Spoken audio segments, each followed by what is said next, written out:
अस्सलाम वालेकुम नाज़रीन, आप देख रहे हैं सरेआम सी गाइड न्यूज़ में। हूँ आपकी मेज़बान आमना मलिक। खबर शामिल करते हैं थरपारकर से, जहां से हमें रिपोर्ट कर रहे हैं bureau chief Kishore Kumar.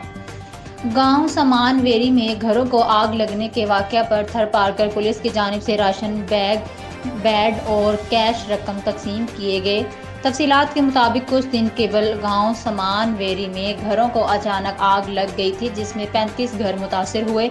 SSP Tharparkar Hasan सरदार न्याजी की जानिब से SHO नंगर पारकर ने गांव समान वेरी में 200 रलियां, 20 राशन बैग, 60,000 कैश, कपड़े, प्लेटें और दीगर सामान तकसीम किया गया।